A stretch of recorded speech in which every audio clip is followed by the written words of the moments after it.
അപ്പൊ ഇതാണ് guys happy news. Guys happy news. നമ്മുടെ ആർക്കെങ്കിലും ഒരു ഇതെന്താ സംഭവം എന്ന് മനസ്സിലായോ? ആർക്കെങ്കിലും എന്താ സംഭവം എന്ന് മനസ്സിലായോ? ഗൈസ് ഗൈസ് ഇത് ആർക്കെങ്കിലും സംഭവം എന്താന്ന് മനസ്സിലായോ? ടി വി ലൈവ് ലൈനപ്പ് കണ്ടോ? അതൊക്കെ വിട് വിട് വിട്.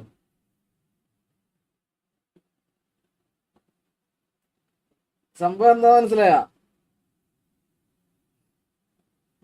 സംഭവം എന്താ മനസ്സിലായോ? ഗൈസ് പറ പറ പറ സംഭവം എന്താ മനസ്സിലായോ?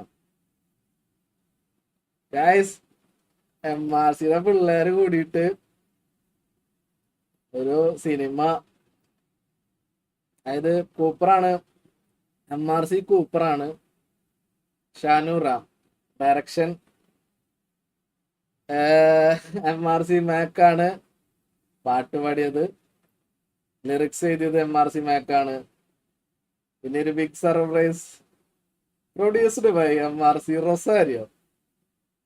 എം ആർ സിയുടെ ഒരു ബാനറിന്നൊന്നും പറയാൻ പറ്റില്ല, എം ആർ സിയുടെ പിള്ളേർ കൂടിയിട്ട് ഒരു പടം. എം ആർ സിയുടെ പിള്ളേർ കൂടിയിട്ടൊരു പടം. ഇതൊക്കെ നമുക്ക് അഭിമാനിക്കാൻ പറ്റുന്ന ഒരു സംഭവമാണല്ലേ. നമുക്ക് ആലോചിച്ച് നോക്ക്, ഒരു ജി ടി ഗാങ്ങിൽ കൂടെ കണ്ടുമുട്ടി അവര് എല്ലാരും ഒരു 3 പേര് കൂടിയിട്ട് ഒരു പടം.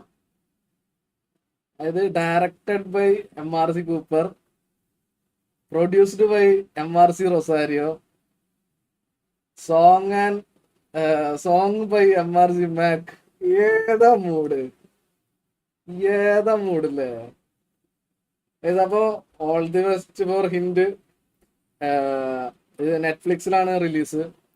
നെറ്റ്ഫ്ലിക്സ് പോലെ ഒരു പ്ലാറ്റ്ഫോമിൽ അത് വന്നല്ലോ അല്ല, നെറ്റ്ഫ്ലിക്സ് പോലെ ഒരു പ്ലാറ്റ്ഫോമിലാണ് പടം ഇറങ്ങുന്നത്. അപ്പൊ ഗൈസ് എല്ലാവർക്കും ഓൾ ദി ബെസ്റ്റ്.